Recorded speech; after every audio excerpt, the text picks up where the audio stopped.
Hello and welcome to a special all-sports edition of MHK All Day. I'm Jacob Hall. Coming up tonight, we'll take a look at Kansas State sports from the field to the stands to behind the scenes. Plus, we'll hear from the coaches' spouses about dealing with a busy significant other.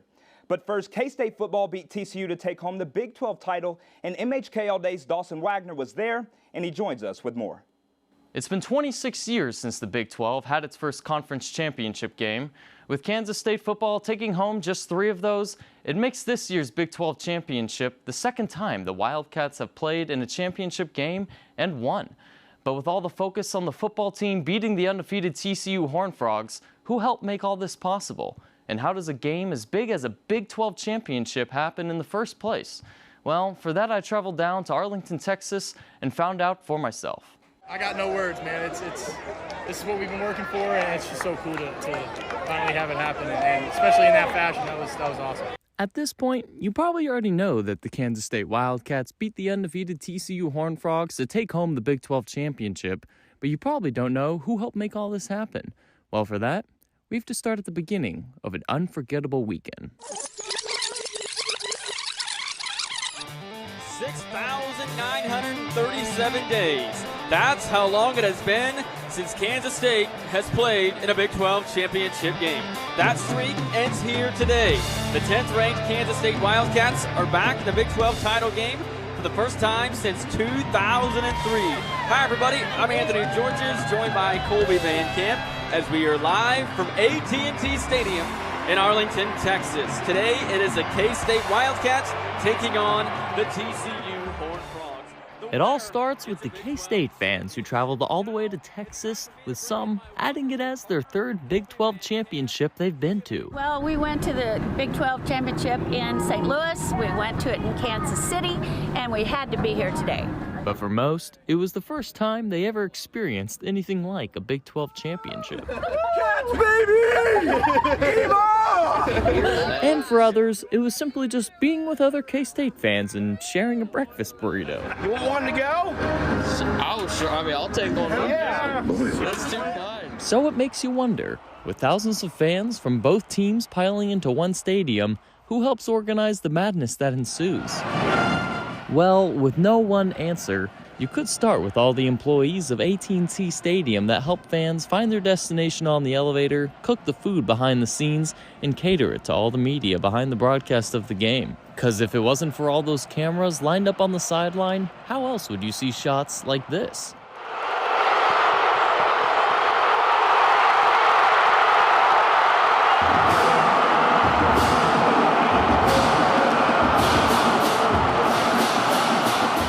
But this isn't a story about the media behind the game. This is about the people who make a Big 12 championship game a Big 12 championship game.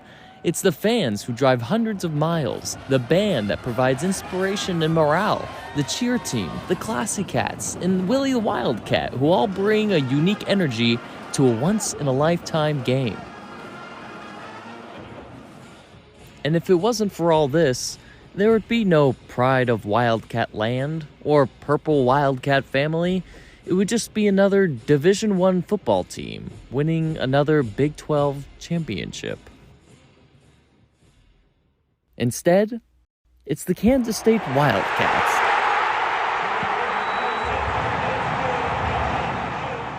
The team we all gather around every weekend to create memories, magic, and good times with family, friends, and loved ones. That's the Big 12 championship. That's the Wildcat way. For MHK All Day, I'm Dawson Wagner.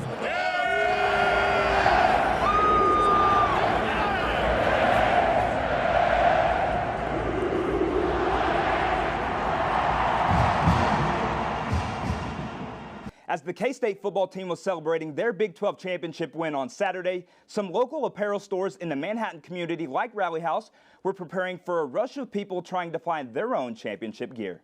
Growing up in a military family in Kansas and Colorado, John Finnegan started following K-State because of their colors. Now, as a master's student, he couldn't wait to add Big 12 championship gear to his collection. The moment the field goal went in, I went and I looked for shirts. I couldn't find any on the website I went to, but I knew that they have them here. So, yeah, I think I got a purple long sleeve shirt immediately right when the goal was made. Since his first order of apparel, he says he wanted to come back for more. This is family, this is Christmas gifts. This is an easy one. We won, so let's get them for Christmas and a couple more for me, you know.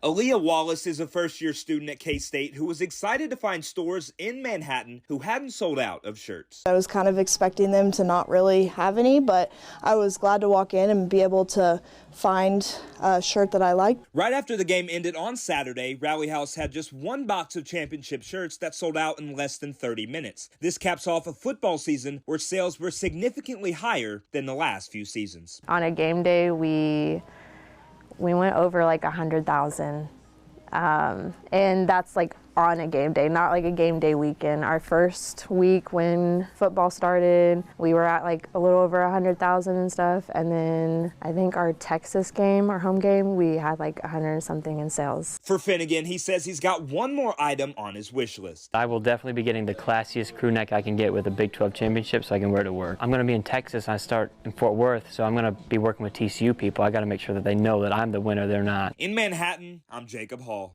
Still to come on this special sports edition of MHK All Day, we'll head to the broadcast booth as we see what it takes to make a broadcast on television and radio. 15, 10, 5, touchdown Wildcats! Plus a unique combination of football and opera. That's coming up.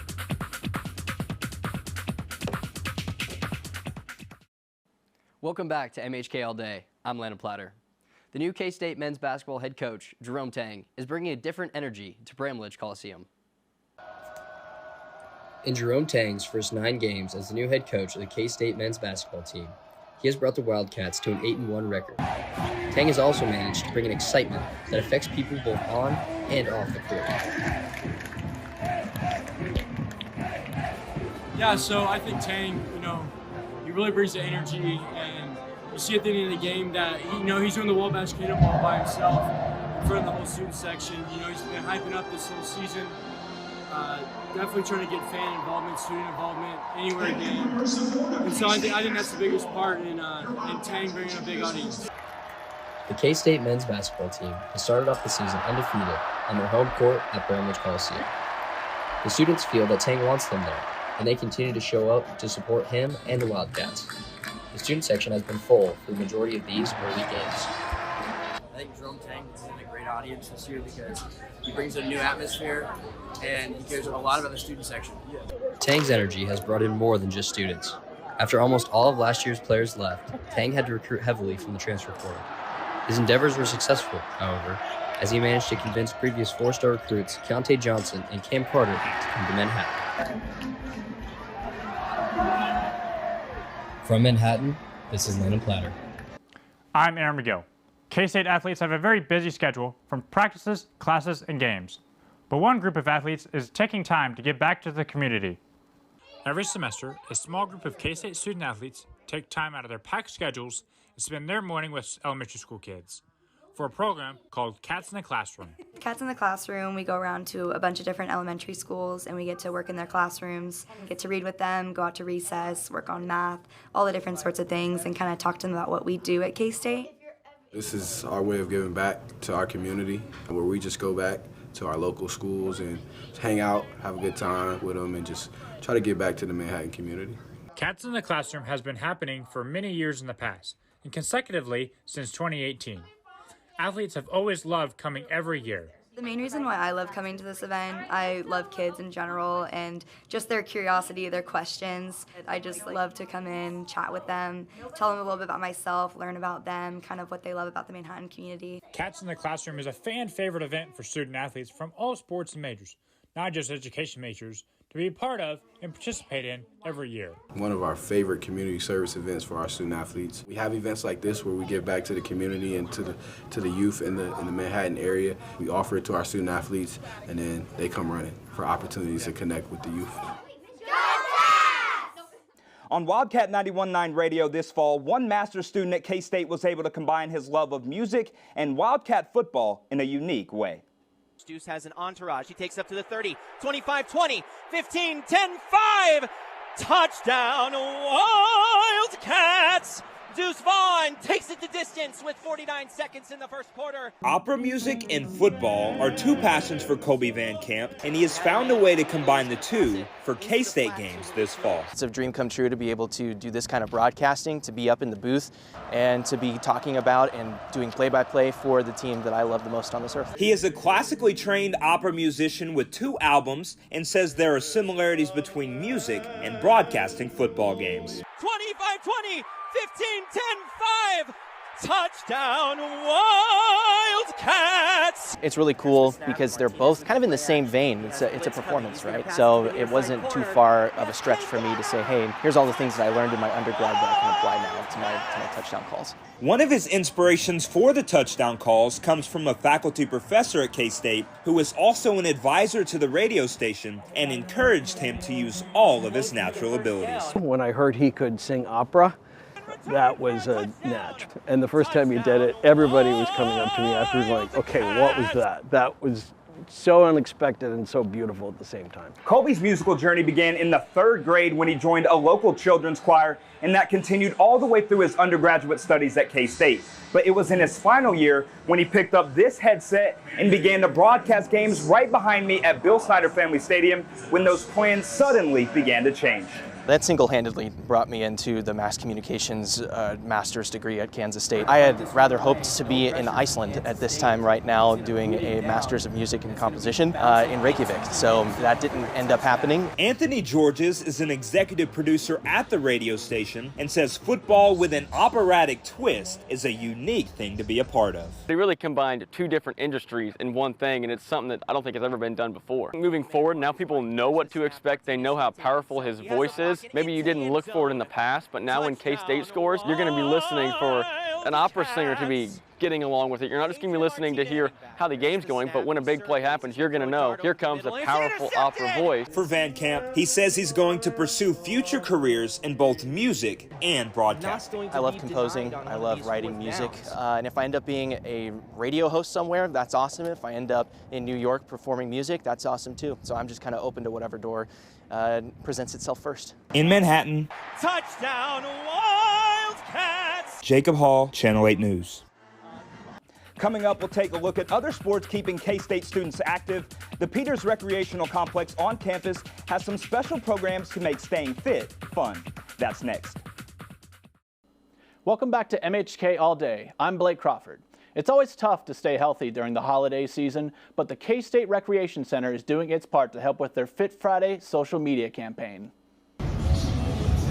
Back in August, the K-State Rec Services social media pages have been posting physical fitness tips, but marketing assistant Danae Stokes says they wanted to make a change in their approach. We had what was called a Wellness Wednesday, but as me and my boss kind of talked about it a little bit, we kind of went into how Wellness Wednesday kind of looks just on physical health, and so we also want to do Fit Friday so it can kind of involve more things, so it can involve physical as well as mental health, and so just getting fit both with your mind and your body. Stokes alongside fellow marketing assistant Lexi Parks are the brainchild behind Fit Friday every week, and they say it's all about keeping the students' needs in mind. It's coming up with different ideas, so brainstorming with Pinterest and recipes, and then also different workouts that we can do. We'll just get together and be like, hey, like, what's happening? So obviously during finals week, we're like, okay, we need to make sure that students are really thinking on their mental health. And then we've already started strategizing things for over break. So kind of looking at where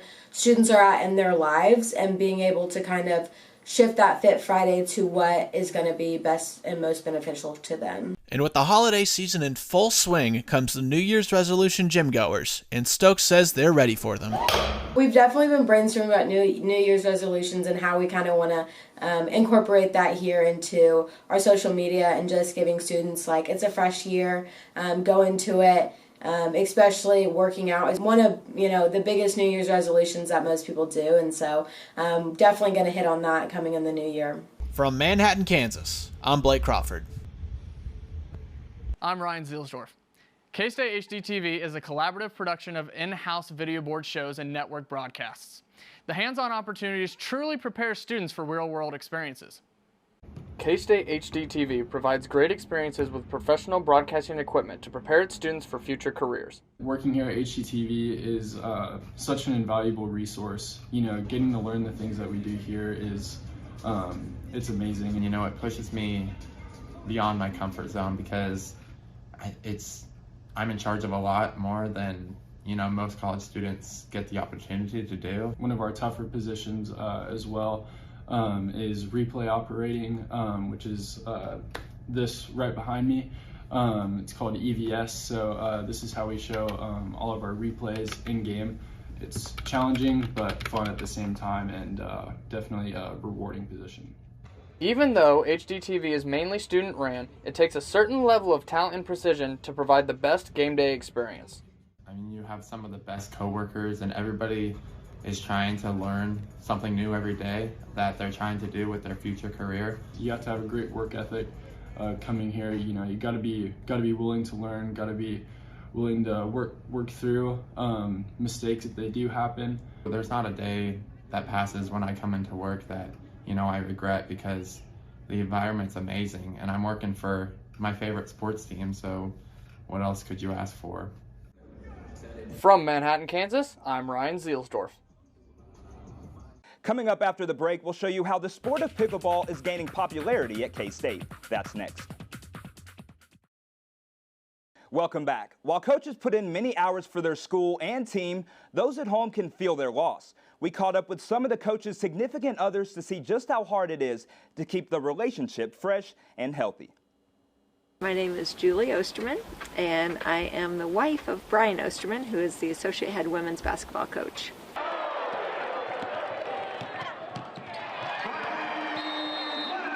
My name is Beth Sutton, and I'm married to Coach Kevin Sutton, who is the Director of Strategies at Kansas State Men's Basketball. There were moments, especially when I had 4 children under the age of 4, and we didn't live near any family, that I felt very alone and felt very neglected, in that, you know, I wasn't valued because he was gone a lot. There was even a point right after the girls were born that I talked to my doctor, and he gave me some Prozac, and I kept it on my shelf and I never took it, but just knowing that that was available in case I got really depressed or really down and he wasn't there to help with the kids, just kind of made me kind of level out a little bit. Connected, we have Nations of Coaches, and it's an organization, and I do like a Bible study with other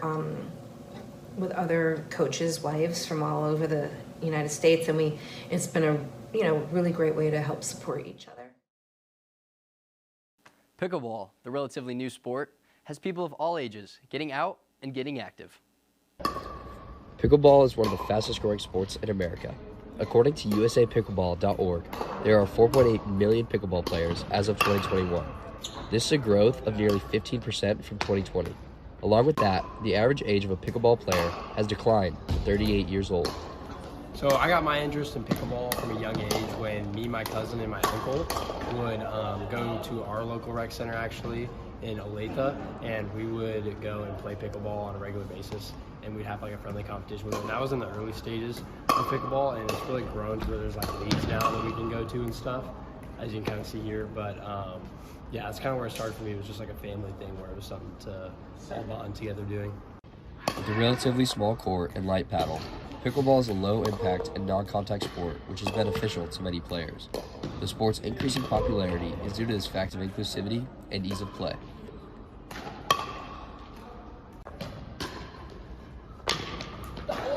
I'd say my favorite part about playing pickleball is just it's a really great way to come together with your friends and just get a couple guys coming together, just hanging out. It's something you can do without just sitting down on the couch all day. You can actually get up, get moving, get active, and it's a lot of fun.